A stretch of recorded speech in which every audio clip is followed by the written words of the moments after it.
such young people in this room.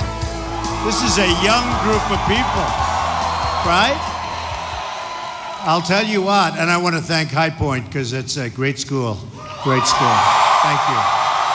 Really nice. And the big thing is early voting starts here, October 20th. So ideally you get out and you vote, right? You get out early. Don't wait. November 8th is the big day, but don't wait. October 20th, you start early voting. So if you can, get it in there and then you can just relax. Although on November 8th, you shouldn't relax. You should get all of your friends to vote. You know that, right? Okay. So it's wonderful to be back in North Carolina, an incredible place. We won this in the primaries, as you remember, and it was a big victory. And so I have a warm, warm spot in my heart. That was an important victory. Come November 8th, we're going to win this state, and we're going to win back the White House. It's about time. We're going to win back the White House.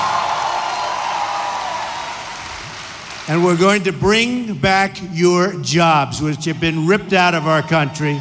We're bringing back your jobs. We're going to cut your taxes massively. And you know, people don't understand, but Hillary Clinton is raising your taxes, very substantial tax increase. So people don't understand that. We're going to renegotiate our disastrous trade deals. We're going to protect our country from radical Islamic terrorism.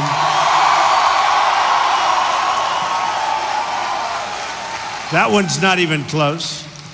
Over the weekend, there were Islamic terrorist attacks in Minnesota, New York City, and in New Jersey. These attacks were made possible because of our extremely open immigration system, which fails to properly vet and screen the individuals or families coming into our country. Attack after attack, from 9/11 to San Bernardino to Orlando, we have seen how failure to screen who is entering the United States puts all of our citizens in great danger. So let me state this very, very clearly. And as you know, at least most of you know, I've been saying this for a long time. This didn't just happen like yesterday. Immigration security is national security.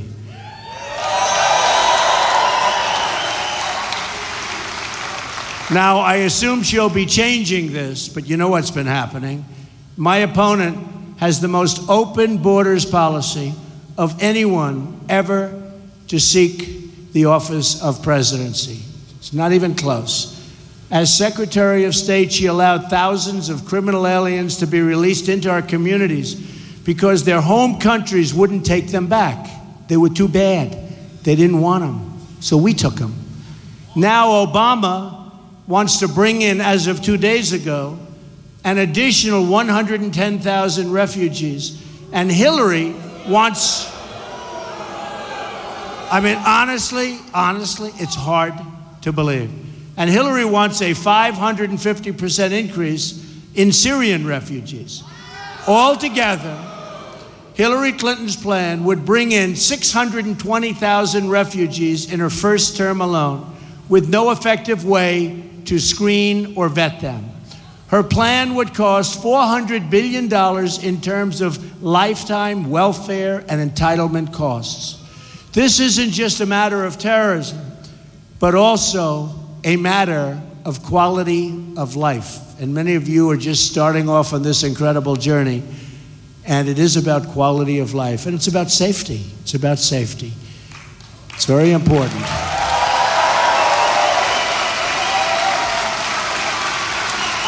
Have to have a safe country. We want to make sure we are only admitting people into our country who love our country.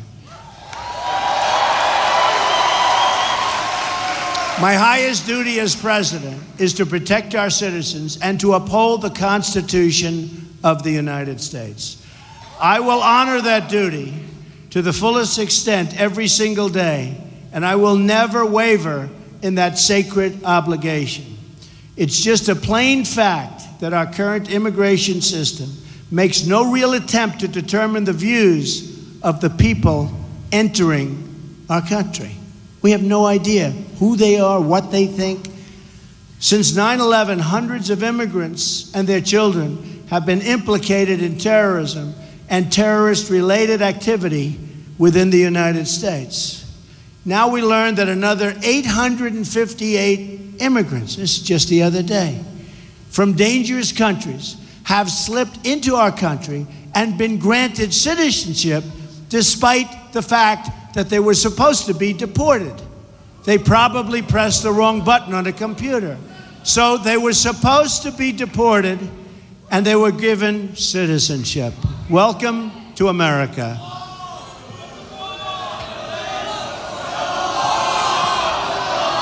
Oh, we're going to build a wall. We're going to build. We're going to build a wall. We're going to build a wall. We're going to build the wall. Mexico's going to pay for the wall 100%. 100%. But the over 800 people really had nothing to do with the wall. You know, they had to do with a lot of other things. And it's a very, very sad. Can you imagine? We made them citizens and they were getting ready for deportation. So either something was very wrong or they pressed the wrong button on a computer. But either way, can't have it. Altogether, there are nearly 1 million individuals in the United States with deportation orders who have not yet been removed. In the 20th century, the United States defeated fascism, Nazism, and communism. Now we must defeat radical Islamic terrorism.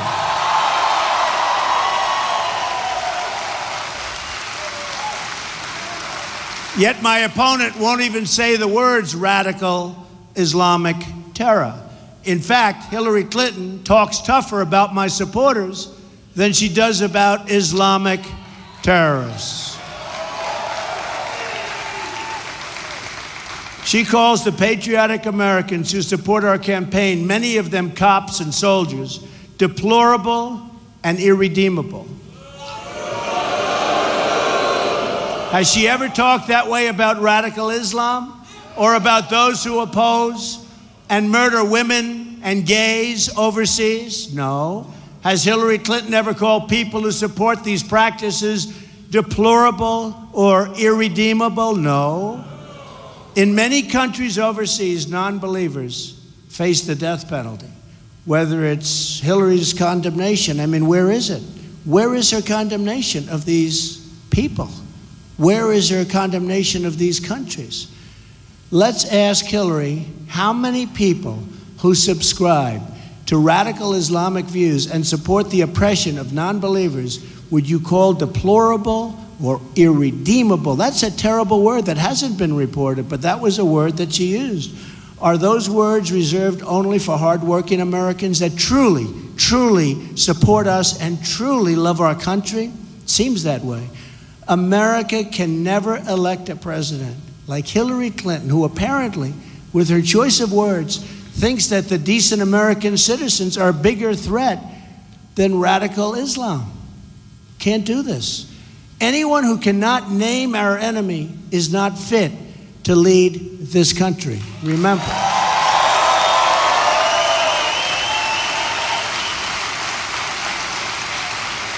And if you can't name your enemy, you don't know what the problem is. And if you don't know what the problem is, you're never going to fix the problem. Anyone who cannot condemn the hatred, oppression, and violence of radical Islam lacks the moral clarity to serve as our president. The commander-in-chief of this nation must speak with moral clarity and conviction. Our system of government is the best in the world.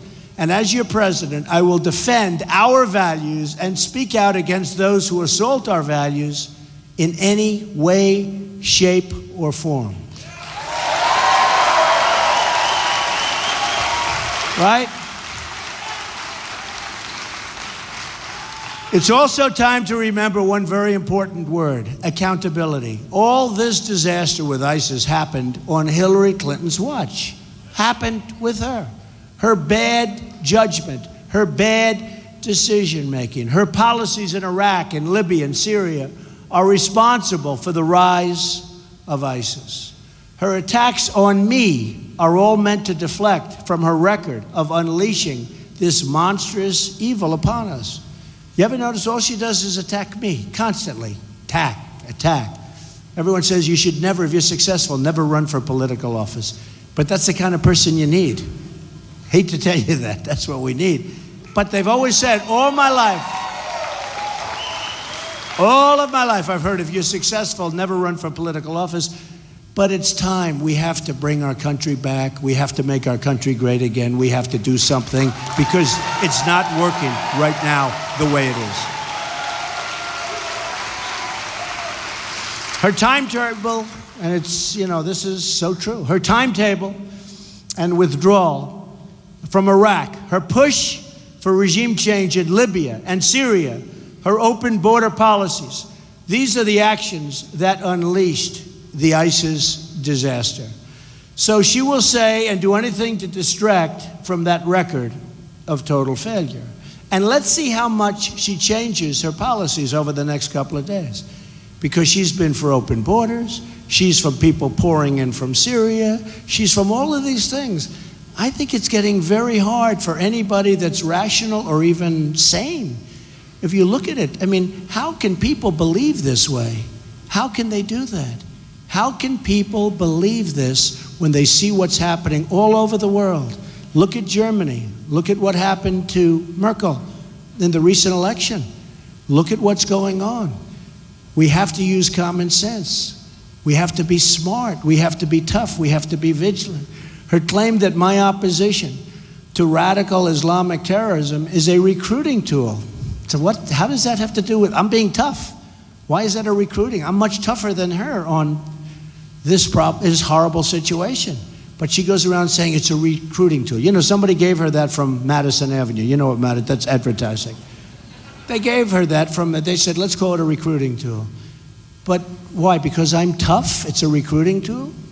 It demonstrates a level of ignorance about the terror threat that really is disqualifying for a person seeking the presidency. When she says my opposition to radical Islamic terror provides aid and comfort to the enemy, we know that Hillary Clinton has once again demonstrated that she's really unfit for office.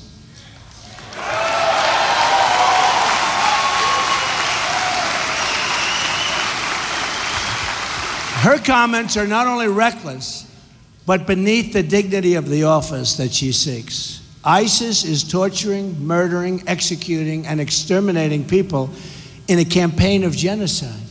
And what is Hillary Clinton suggesting? What is she suggesting?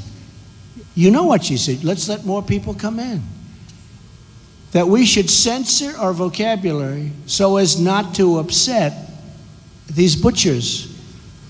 I have news for Hillary. Refusing to call out radical Islam will not lessen the danger.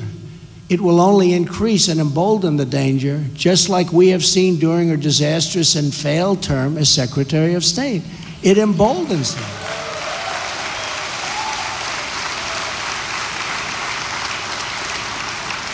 Just like Iran is emboldened. You look at Iran, they're emboldened. They made this deal, and instead of becoming our friend, it looks to me like it's gotten worse.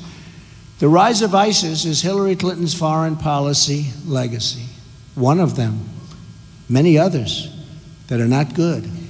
Secretary Clinton has helped to topple regimes, displace millions, and then open the door to ISIS potentially to enter this country. Now you think of this, it's a disaster. So how is this policy a smart policy? Clinton's decisions overseas have left us with the threat we face today, and her immigration policies will invite this threat onto our shores as sure as you are there in front of me, standing, watching. That's going to happen right onto our shores. It's happening. We must stop the massive inflow of refugees, which Hillary Clinton is trying to drastically increase. Now, she may change her mind because this is what's been happening for a long time, but it's getting harder and harder because how are you electable when you have policies like that?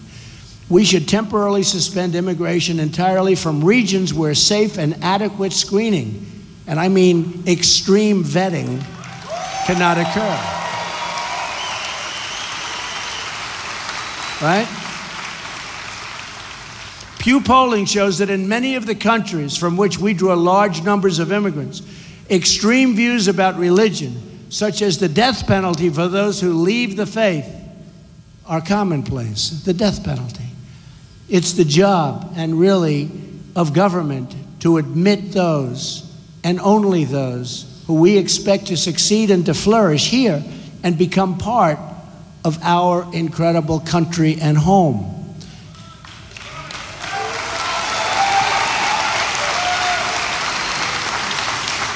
Hillary Clinton disagrees with this common sense rule, and it's one more reason why she will not win the election on November 8th. It's time to break with the corruption, the bad judgment, and the failures of the past. It's time to have a new American future. We are going to change our immigration system to reflect American values.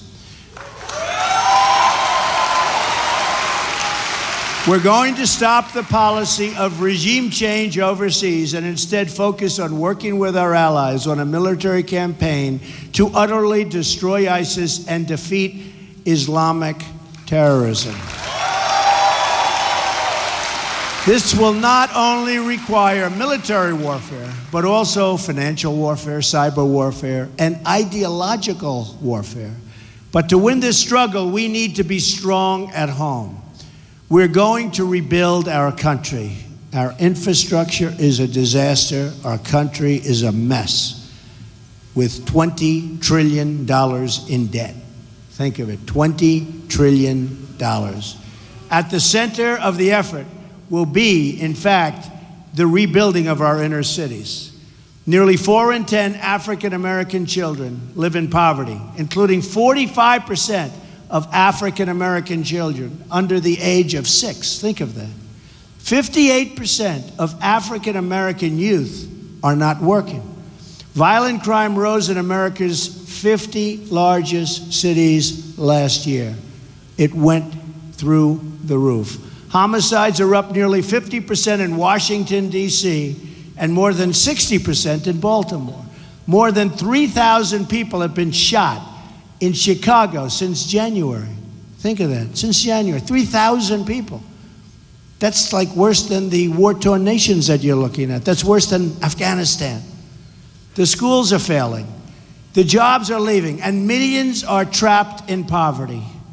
So to the African American community, I say, vote for Donald Trump.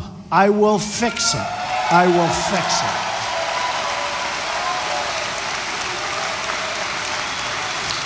I will bring back your jobs. I will fix your schools. And I will fight for your safety. You'll be safe. It's time for new civil rights agendas, and one that promises safe communities, great education, and a good paying job. Now, I say this, and I say this all the time. What do you have to lose? Your education is broken. Your communities are unsafe. There are no jobs. It's been run by Democrats for sometimes up to 100 years unbroken. What do you have to lose? I will fix it. My whole life, so true, so true. They've really let you down. They ask for your vote. You give them your vote year after year. You give them your vote. Then in the presidential, at least, and in every other one, but in the presidential, they say, hey, see you, man. See you in 4 years. That's what they do. They say, see you in 4 years. We'll be back. And then they come back and they promise you things and nothing happens. And you vote. So it's time to change. What do you have to lose? I will fix it. Remember that. My whole life has been about creating jobs. Thousands and thousands of jobs. Hillary Clinton has spent her career destroying jobs. Just look at upstate New York and her terrible trade deals. Hillary supported NAFTA. She supported China's entrance into the World Trade Organization, a disaster.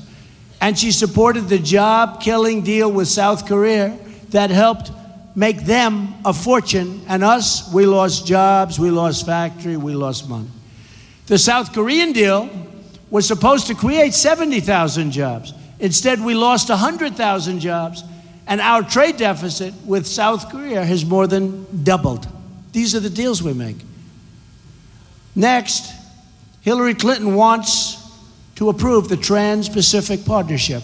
That deal will be a disaster for North Carolina, for every state. Your state has lost more than 4 in 10 manufacturing jobs since NAFTA, signed by her husband. I'm going to renegotiate this disastrous deal, and if we don't get the deal we want, we'll walk away and we'll start all over again.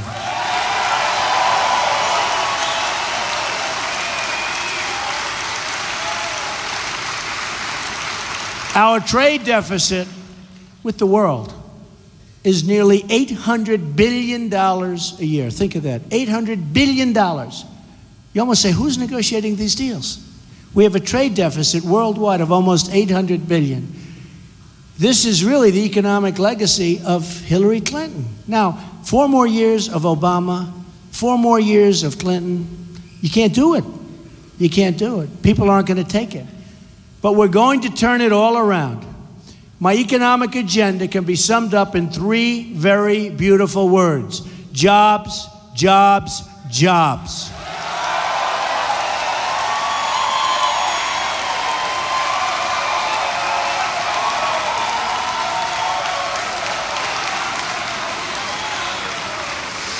I'm going to get rid of massive, absolutely massive amounts of unnecessary regulations, and your tax cuts are going to be so happy. You're going to be so happy when you bring all that money home. Big tax cuts. She'll raise taxes, I'm lowering taxes. That's a big difference. I'm going to repeal and I'm going to replace Obamacare, which has turned out to be an economic disaster for families. I'm going to create American energy independence. I'm going to make our government lean, responsible, and efficient. I'm going to fix our terrible trade deals and defend the American worker. I'm going to rebuild our depleted military and take care of our great veterans. And I'm going to appoint justices to the Supreme Court who will follow the Constitution of the United States. We will rebuild our roads, our bridges, our tunnels, highways, airports, schools, and hospitals. American cars will travel the roads. American planes will soar the skies. And American ships will again patrol the seas. And it's about time. American steel will send new look, you know all about skyscrapers, right? Anybody going to be an architect? Anybody going to be a developer? Any developers? Any young developers? Oh, 1, 2. He's already a developer. American steel will send those new skyscrapers into the clouds. American hands will rebuild this nation, and American energy harvested from American sources will power our nation. American workers will be hired to do the job.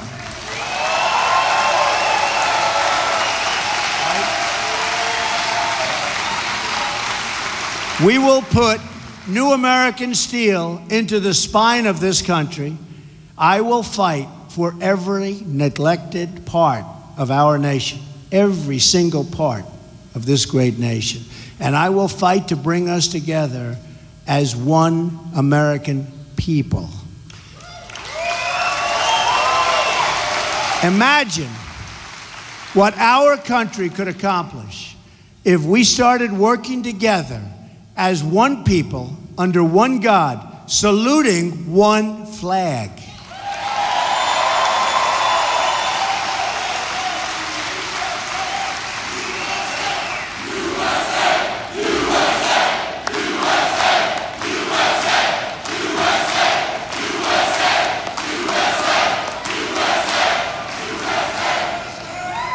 It's time to break with the bitter failures of the past and to embrace a new, inclusive prosperity and the American future, because that's what it's going to be. New factories are going to come rushing in. They're going to come rushing in. You wait till you see what happens. We will incentivize people to stay, and they will be decentivized if they leave our country.